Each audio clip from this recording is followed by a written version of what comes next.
그 어머니는 믿는 유대 여자요 아버지는 헬라인이라.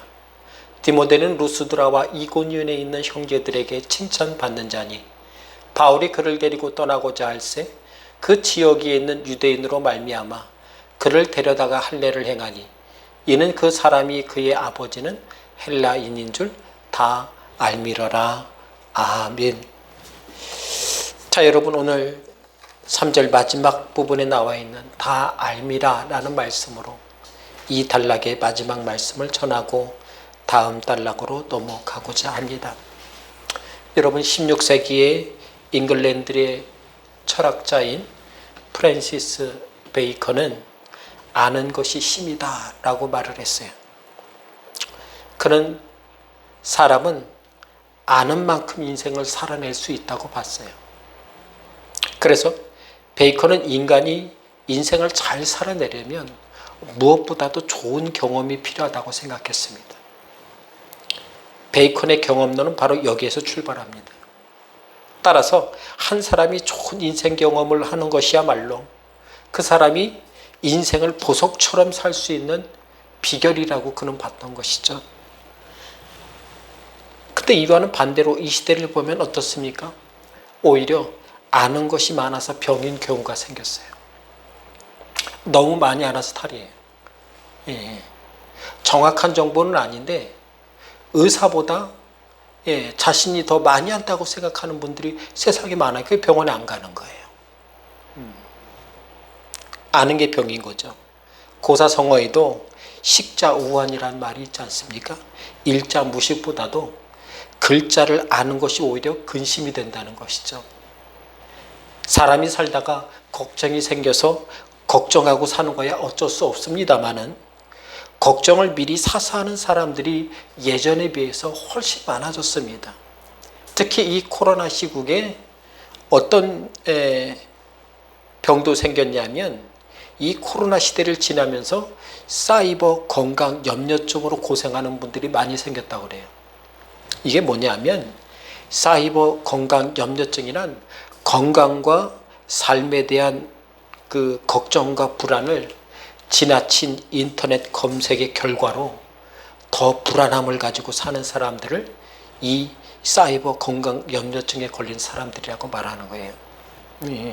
근데 생각해 보니 인터넷이 세계에서 가장 발달한 우리나라야말로 이 증상이 가장 많은 사람들이 있지 않겠습니까? 여러분, 내가 알고 있는 것이 힘이 됩니까? 아니면 내가 알고 있는 것이 병이 되는데도 자꾸 가까이 하고 있습니까? 우린 제대로 알아야 되는 것이죠. 오늘 본문 사도행전 16장 3절도 말씀이 어떻게 마무리됩니까? 다 알미러라. 다 알미러라. 모자르는 게 없고 모르는 게 없다는 거예요. 누가요? 유대인들이에요. 여러분, 유대인들에 대한 인식이 이 시대에 어떻습니까? 현대에 사는 우리들은 유대인들을 어떻게 생각합니까? 그들은 똑똑해요. 똑똑하다고 우리가 인정합니다. 유대인끼리는 또 얼마나 잘 뭉치는지 몰라요. 유대인들이 세계적으로 성공한 사람들이 많다는 것은 뭐 누구나 다 아는 사실이에요.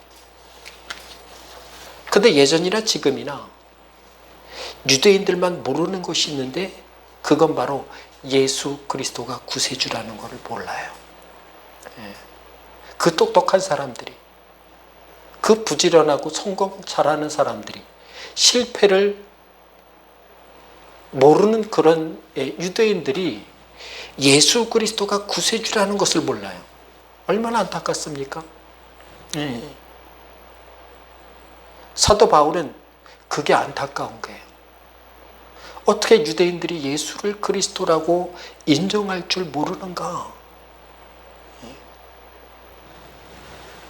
그렇다면 우리도 다 아는 예수 그리스도는 구세주라는 것을 왜 유대인들은 모르는 것입니까?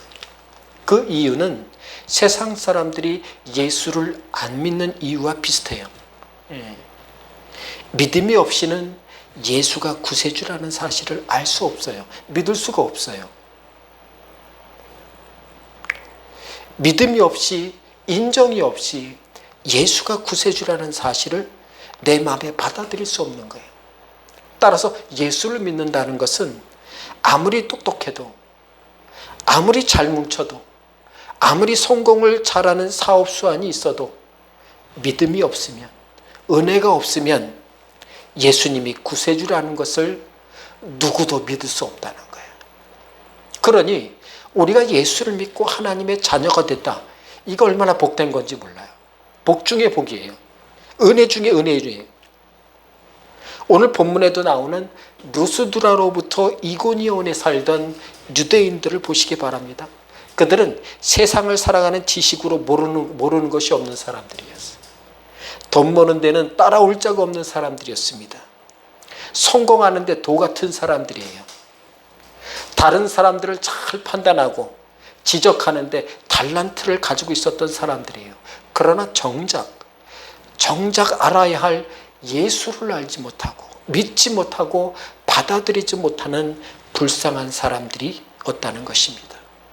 따라서 그들이 아무리 세상적으로 많이 알고 살았을지라도 결국은 망하는 인생, 불신의 인생을 살았던 사람들이에요. 사도 바울은 그런 유대인들이 너무나 불쌍했습니다. 그래서 유대인 어머니와 헬라인 아버지 사이에 났던 이 반은 헬라인이요 반은 유대인인 디모데를 할례받게 함으로써 이방인뿐만 아니라 유대인에게도 마음껏 복음을 전하고 저들을 좀 구원해달라고 부탁하는 믿음의 고귀한 일을 지금 디모데에게 했다는 것을 우리가 지난주에 살펴보았습니다. 성도 여러분, 유대인들은 지금이나 예전에도 손해보는 것을 눈꽃만큼 더 싫어해요. 손해에 굉장히 민감한 사람들이었습니다. 손해보고는 못 사는 성품을 가진 유대인들이었어요. 근데 이상하게도 복음에는 늘 손해보고 살았던 사람들이 유대인이었어요. 예수님 앞에서는 늘 믿음이 작아져서 살았던 사람들이 이 유대인들이었습니다. 주님의 은혜를 일상에서 늘 놓치고 살았던 사람들이 바로 유대인들이었어요. 그러니 내가 세상을 잘 산다 못 산다? 여러분 거기에 너무 민감하지 마세요. 내가 예수를 잘 아는가 잘 믿는가 주님과 잘 교제하는가 이게 훨씬 더 중요합니다. 예. 주님의 은혜를 일상에서 늘 놓치고 살았던 이 유대인들을 사도 바울은 가장 불쌍한 사람들로 보았던 것입니다. 그런 유대인들을 볼 때마다 사도 바울은 너무나 안타까워서 너무나 참을 수가 없었어요. 사랑하는 성도 여러분, 우리도 무엇을 그렇게 참지 못하고 살아갑니까? 유대인들처럼 예수는 놓치고 은혜는 거들떠 보지도 않으면서 성질대로 마음대로 사는 것이 여러분 진짜 억울한 삶이에요. 예. 주님 없이 사는 게 정말 억울한 삶이에요. 사도 바울은 그걸 알았어요. 은혜 없이 사는 게 정말 억울한 삶이라는 것을 알았어요. 세상 손해보다 비교할 수 없는 구원의 은혜를 놓치고 사는 것이야말로 진짜 세상에서 제일 잘못 사는 인생이라는 것을 사도 바울은 알았습니다. 남에게 지고 사는 것보다도 더 괴로운 것은 주님을 놓치고 사는 거예요. 주님의 은혜를 놓치고 살 때 우리는 밤잠을 설쳐야 돼요. 세상에서의 실패는 다시 시작하면 됩니다. 그러나 말씀 없이, 은혜 없이, 믿음 없이 사는 것은 어떻게 해요? 돌이킬 수 없는 실패가 된다는 것을 우리는 기억해야 할 줄 압니다. 때문에 오늘 본문 사도행전 16장 1절로 3절까지의 말씀을 마무리하면서 우리는 어떻게 살아야 하겠습니까? 3절 마지막 절에 나와 있는 이 다 알미러라는 이 말씀을 풀어 전함으로 함께 은혜 충만히 받는 귀한 시간 되기를 간절히 바랍니다.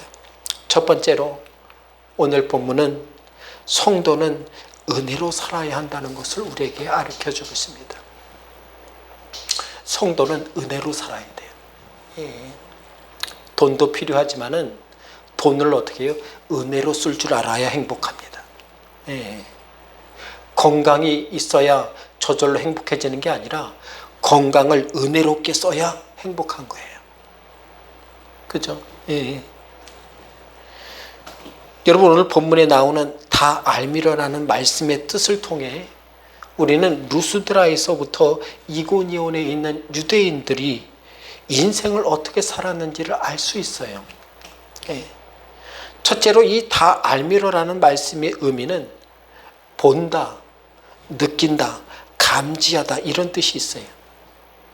말 그대로 유대인들의 감각이 참 발달했다는 것을 알 수 있어요. 그들은 아는 걸로 끝나지 않았어요. 보는 걸로 끝나지 않았어요. 이것이 무엇인지 이해하고 잘 알아들었어요. 외국 사람들이 한국 사람들의 것을 굉장히 좋아하고 즐겨하는데 그것 중에 가장 부러워하는 게 눈치라고 하더라고요. 눈치. 눈치라는 말을 미국 영어로는 센스 이렇게 하는데 번역할 길이 없어서 그냥 눈치라고 영어 이니셜을 해놨더라고요. 그러면서 어떤 상황이든 간에 그 상황이 어떤 분위기인지 감지하는 게 눈치라는 거예요. 한국말을 아무리 잘해도 눈치가 없는 외국인들이 너무 많다는 거예요. 그런 면에서 이 이스라엘 사람들은 참 눈치 빠른 사람들이에요. 계산 빨라요. 세상 살 줄 알아요. 참 감각이 발달한 사람이에요. 그래서 세상을 손해 없이 성공하는데 탁월한 능력을 가졌어요. 우리 주변에도 세상을 동문적 감각과 여러분 눈치로 잘 보고 잘 느끼고 주변 상황을 잘 인지해서 사는 달란트를 가진 사람들이 있습니다. 그런데 인간에게만 감각이 있는 건 아니에요. 동물들도 자신의 발달한 감각대로 보고 느끼고 인지하고 살아갑니다. 하지만 하나님께서는 하나님의 자녀들과 성도들이 동물적인 감각으로 사는 것을 원하지 않으셨어요. 하나님께서는 인간만큼은 감각이 아니라 눈치가 아니라 은혜로 살기를 바라셨어요. 창세기 2장 7절에 보니까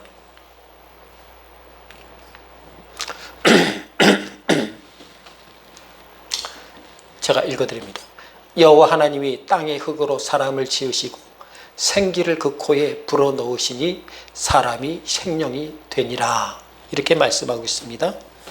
여러분, 사람을 단단한 쇠나 값비싼 다이아몬드가 아니라 흙으로 만드셨어요. 흔하디 흔한 흙이. 이 말씀이 얼마나 우리와 가까이 있는지 세상 사람들도 자신들이 어디에서 왔다가 어디로 간다고 말합니까? 흙으로 왔다가 흙으로 간다. 돌아간다. 이렇게 말해요. 돌아간다 그래요. 돌아간다는 얘기 뭡니까? 내가 온 곳이 있다는 거예요. 그곳이 어딘지 모르겠지만 영웅 호골도 절세 가인도 왕후 장상도 귀하디 귀한 몸도 일단 죽으면 흙으로 자연으로 돌아가는 게 이치입니다. 그런데 여러분 생각해 보시기 바랍니다. 왜 하필이면 그 많고 많은 것들 중에 흙으로 사람을 만드셨을까? 그런데 조금만 고민해 보아도 흙이 얼마나 대단한지를 우리는 알 수 있어요. 여러분, 세상에서 흙은 참 천하디 천합니다. 그게 특징이에요. 흙은 참 흔하디 흔해요. 어디서든지 볼 수 있어요. 그래서 세상에 흙이 없는 곳이 없어요. 모든 것, 모든 땅이 있습니다. 중요한 것은 흙에 씨앗이 들어가면 뿌리가 내려서 어떻게 해요? 꽃을 피우고 열매를 거둔다는 거예요. 심지어 흙 속에 들어가 사는 지렁이와 벌레나 두더지들도 있지 않습니까? 우리가 그들을 좀 흉한 동물로, 성경도 그런 동물과 생물들을 선하지 않은 동물로 보기도 합니다만은 보기에는 징그러워도 여러분 좋은 흙에는 어떻게 해요? 지렁이가 꼭 있어야 돼요. 두더지가 살고 벌레가 사는 그런 땅이 어떻게 해요? 예, 기름진 땅이에요. 기름진 땅이에요. 그런 땅이 옥토가 됩니다. 그들의 배설물이 비료가 되고 그들이 파나온 길들이 숨구멍이 되어서 땅을 비옥하게 만드는 거예요. 하나님은 참 창조를 참 아름답게 하셨어요. 거저 태어난 게 아무도 없어요. 때론 흙에 썩게 되면 어떤 것은 석유가 되고 어떤 것은 가스가 되기도 하잖아요. 참 그런 흙으로 인간을 만드신 하나님께서는 인간에게는 꽃이나 열매가 아니라 무엇을 내고 살아가는 사람이 되라고 알려주셨습니까? 하나님께서는 오늘 창세기 2장 7절 말씀을 통해서 흙으로 사람을 만드신 후에 생기를 그 코에 불어넣어 생명이 되게 하셨습니다. 중요한 것은 세상을 창조하면서 하나님의 생기를 부여받은 창조물은 인간 하나뿐이 없다는 거예요. 인간 하나뿐이 없어요. 이것을 통해 우리는 인간이 흙에서 왔으나 인간은 땅을 보고 사는 것이 아니라 하나님을 보고 살고 하나님의 은혜로 살아야 함을 알게 됩니다. 동물들은 흙에서 나서 땅만 보고 살아요. 하늘을 나는 새들도 어떻게 해요? 하늘을 보고 살지 않아요. 땅을 보고 살아요. 자기의 먹거리가 저 밑에 있거든요. 그러나 땅에 사는데도 유일하게 하늘을 볼 줄 아는 것이 인간입니다. 그러니 인간은 하나님을 보고 하나님의 은혜로 살아야 함을 우리는 마음에 새겨야 돼요. 그러니 성도 여러분, 세상을 보이는 대로 살지 마세요. 세상을 느껴지는 대로 발걸음을 딛고 살지 마세요. 성도는 땅을 보고 사는 사람들이 아니라 하나님을 바라보고 사는 사람들입니다. 성도는 세상을 느끼고 사는 것이 아니라 하나님의 은혜를 느끼고 살아야 돼요. 성도는 세상 향기를 내고 세상 열매를 내고 사는 것이 아니라 믿음의 향기를 내고 은혜의 열매를 내고 살아야 합니다. 따라서 우리 성도들은 눈에 보이는 시각과 감각에 민감한 것도 좋습니다마는 우리는 어떻게 해요? 믿음으로 보고 은혜로 보는 것에 민감한 성도가 돼야 돼요.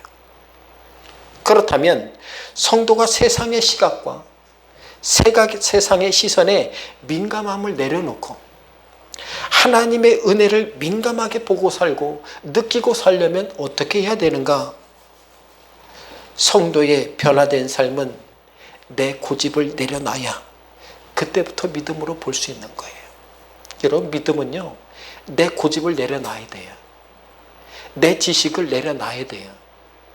그렇다고 일자무식으로 무조건 받아들이라는 게 아니에요.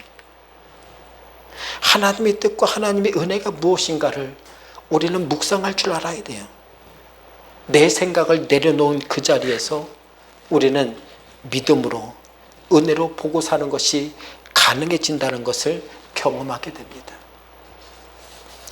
아람이라는 나라가 팔레스타인 지역을 다스릴 때 그 나라의 대장군이었던 나아만이라는 장군이 열왕기하 5장에 나옵니다. 그는 왕 다음으로 높은 사람이었어요. 세상의 모든 것을 다 가진 사람들이었어요.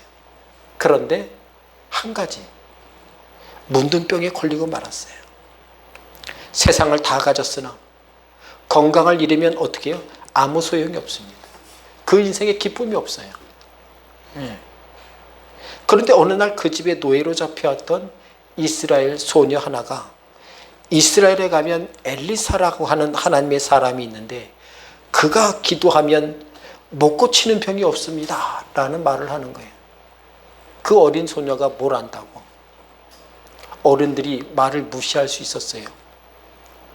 근데 그 말을 귀담아 들었던 나아만이 왕에게 아래요 앞뒤 따지지 않고 병을 낫기만 한다면 내가 뭐든지 주리라 하는 마음으로 은 10달란트, 금 6,000개, 귀한 누복 10복을 가지고 엘리사의 집 앞에 찾아갑니다.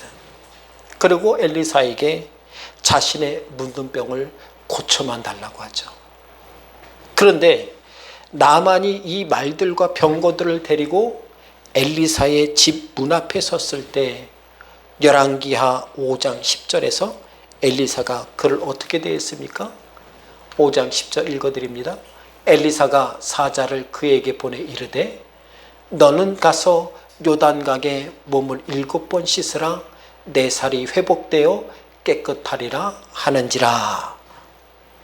예. 이 말을 들은 나아만은 어떻게 반응했습니까? 우리의 예상과 별반 다르지 않으세요. 예. 이어진 11절 말씀을 보면 나아만이 노하여 물러가며 이르되 내 생각에는 그가 내게로 와서 나와 서서 그의 하나님 여호와 이름을 부르고 그의 손을 그 부위에 흔들어 나병을 고칠까 하였노라. 이렇게 생각했어요. 예. 여러분, 사람이 언제 화가 많이 나고 마음 상하기 쉽습니까? 내 생각대로 되지 않을 때요. 예. 내 생각을 앞세울 때 화가 많이 나요. 내 것이 옳다고 일단 고집을 피우기 시작하면 그때부터 어떻게 해요? 예. 안 되면 모든 게 억울해지는 거예요. 기분이 상할 대로 상해지는 거예요.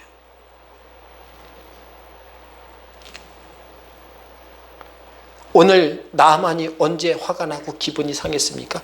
내 생각에는.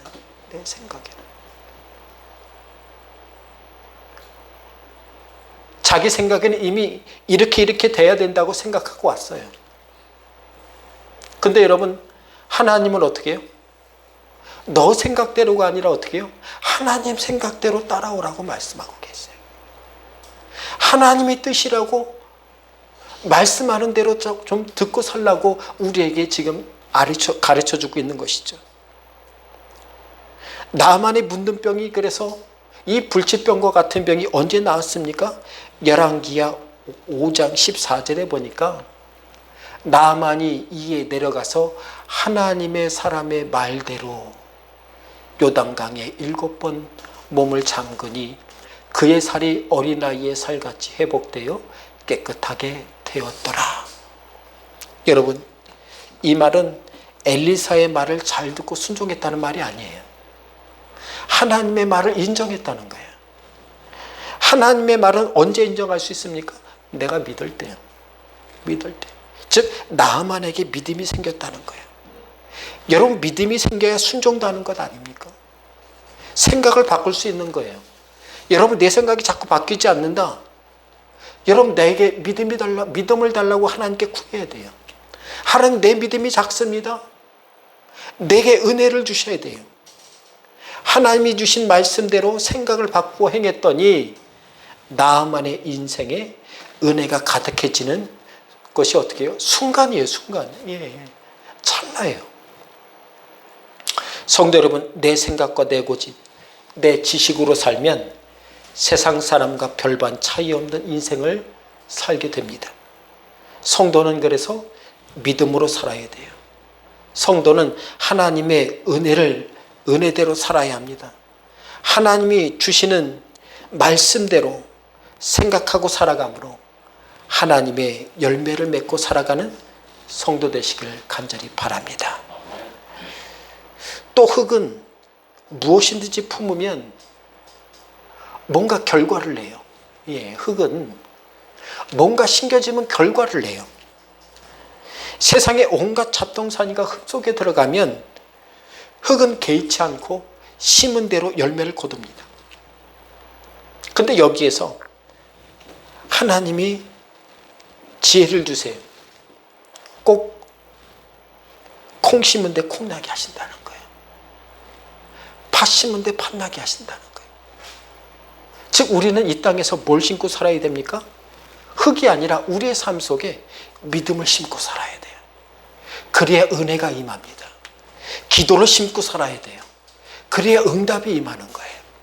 주님을 바라봐야 여러분 어떻게 해요? 주님의 은혜가 보이는 거예요. 땅을 내버려 두기만 하면 그 땅은 어느새 엉겅퀴와 잡초가 무성하게 자랍니다. 온 땅을 차지하고 덮는 것을 흔하게 볼 수 있어요. 땅은 수고하지 않은 곳에 아무짝에도 쓸데없는 것을 자라게 만들어요. 예. 신경 쓰지 않은 땅에는 먹기에는 곤란한 것들만 자라게 만들어요. 인생도 그렇지 않습니까? 하나님의 은혜대로 살려고 말씀을 심고 기도를 심고 그래야 그곳에 어떻게 해요? 은혜가 있고 감사가 있는 거예요. 심지어 나는 작은 믿음으로 지나가는 기도로 고백하고 믿음을 심었는데도 그곳에 하나님께서는 어떻게 해요? 하나님의 은혜를 30배로 열게 하세요. 60배로 열게 하세요. 그러니 너희는 믿음을 심으라는 거예요. 기도를 심으라는 거예요. 말씀을 너희 마음밭에 심으라는 거예요. 남이 대신 기도해 준 곳에도 어떻게 해요? 하나님께서는 응답해 주세요. 남을 위해 기도하고 남을 돕는 곳에도 하나님께서 어떻게 해요? 은혜를 부어주세요. 그러니 우리 성도들은 은혜대로 살고 믿음대로 살아야 돼요. 특별히 말씀에 은혜 받아 사는 것이 성도의 가장 큰 여러분 어떻게 믿음입니다. 내가 머문 자리에서 우리는 기도할 줄 알아야 돼요. 그렇게 은혜를 사모하고 살아감으로 세상 어디에서도 늘 나와 함께 하시는 하나님의 인도하심을 어디서든지 만나고 삶 속에서도 예배 속에서도 늘 만나고 살아가는 우리 성도 되시기를 간절히 바랍니다.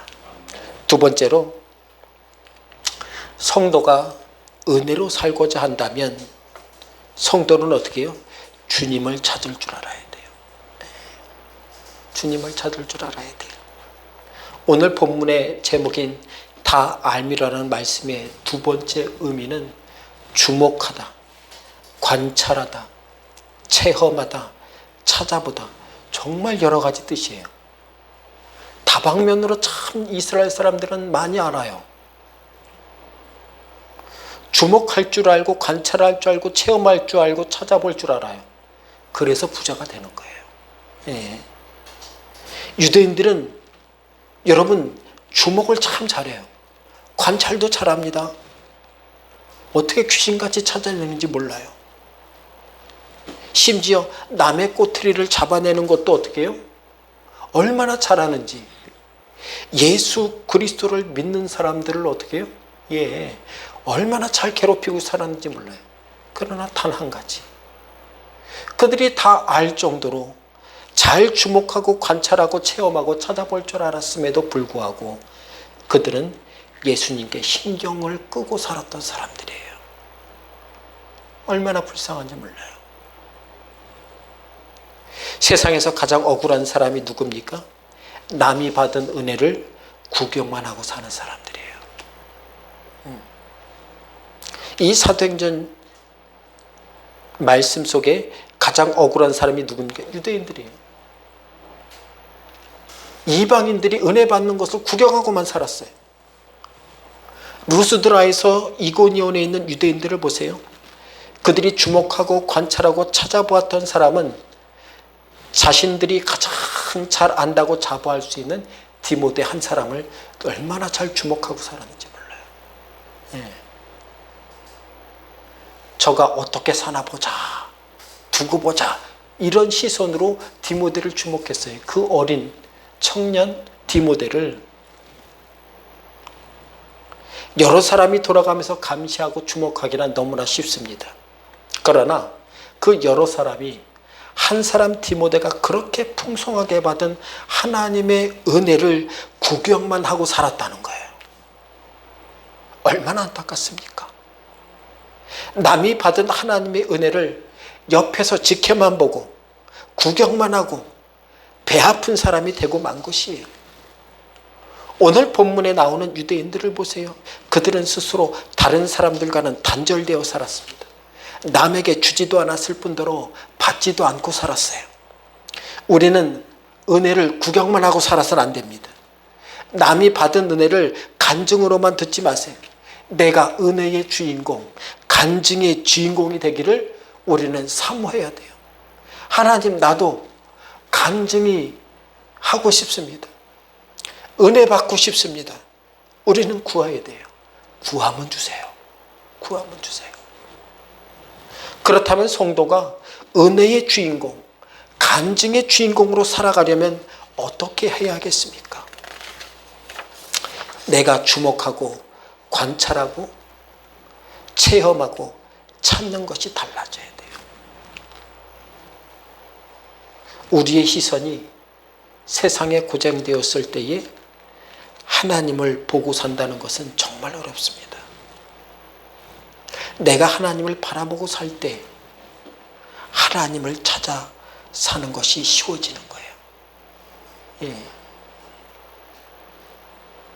엉뚱한 곳에서 하나님 생각 한 번도 안 하다가 하나님께 갑자기 기도한다는 거 여러분 있을 수 없어요. 예. 기적과 같은 일이에요. 하나님을 바라보고 살다가 기도는 할 수 있잖아요.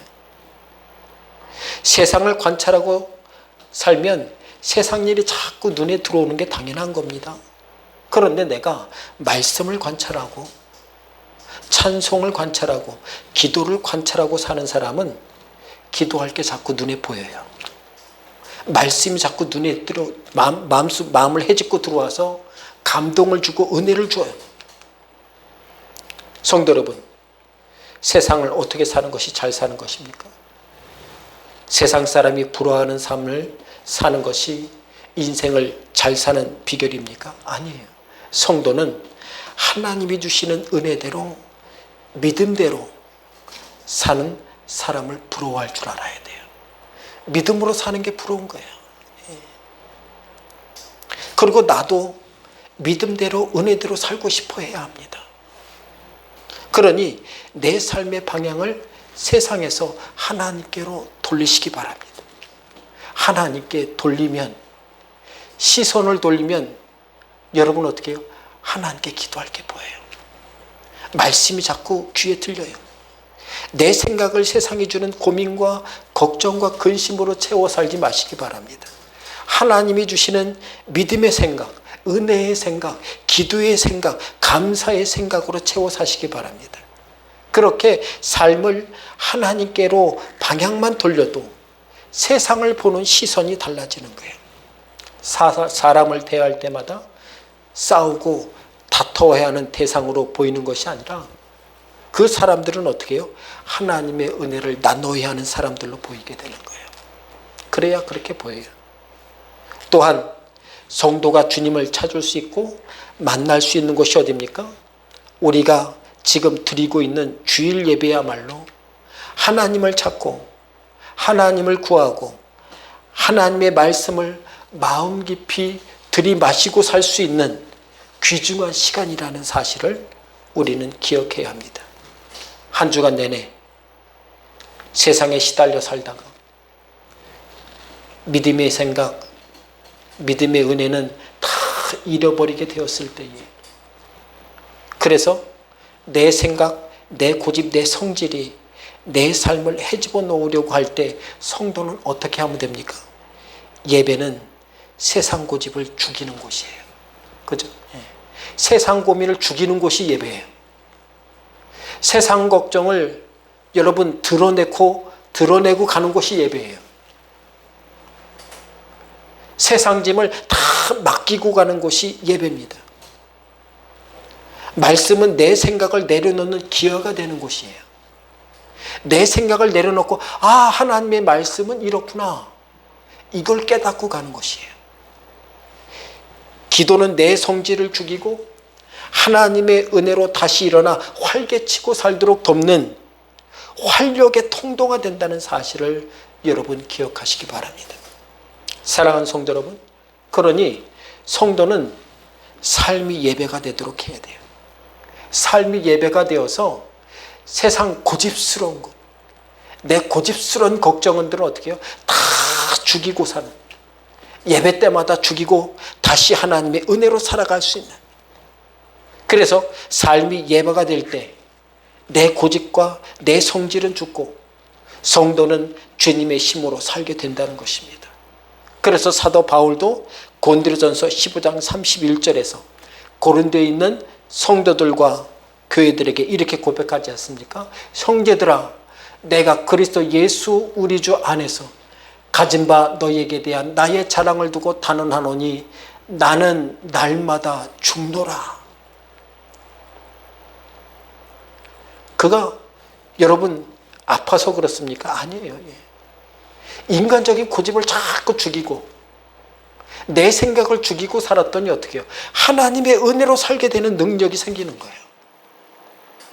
우리도 그렇게 될 수 있어요. 당신도 그렇게 될 수 있다고 지금 사도 바울은 우리에게 말하는 거예요. 나도 날마다 죽노라.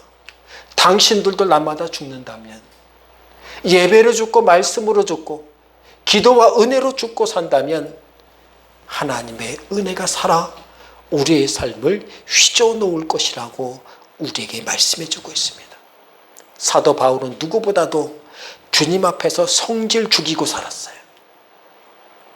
자기의 똑똑함을 죽이고 살았어요. 자기의 고집을 죽이고 살고 자신의 생각을 죽기 바랬어요. 사도 바울은 자신이 죽어야 믿음이 살 수 있다는 것을 알았습니다. 자신의 고집이 죽어야 주님을 찾아 사는 믿음이 살아난다는 것을 너무나 잘 알고 있었습니다. 사랑하는 성도 여러분, 이 한 주 주님의 은혜로 살기를 간절히 바랍니다. 이를 위해 주님을 찾아 사는 일이 날마다 계속되길 바랍니다. 예배 때에 다 죽여놓은 우리의 삶 속에 하나님의 말씀과 기도와 은혜의 씨앗들이 우리의 가정과 직장과 사업과 삶 속에서 날마다 꽃피고 열매 맺길 바랍니다. 그래서 하나님의 은혜를 내 삶에서 날마다 풀어내고 드러내고 열매내고 살아가는 우리 선한교회 모든 성도 되시기를 주님의 이름으로 간절히 바랍니다. 기도하겠습니다. 하나님 감사합니다. 은혜로 살기를 원합니다. 누구보다도 주님의 은혜를 받길 원합니다.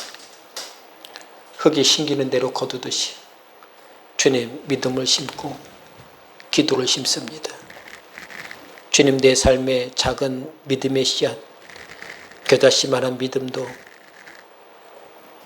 착하고 잘한 종아 내가 수고하였다고 말씀하시는 주님, 우리로 주님의 귀한 은혜를 온전히 붙잡고 살아가는 데 부족함이 없도록 주의 역사에 주옵소서. 이를 위해 주님을 찾고 살길 원합니다.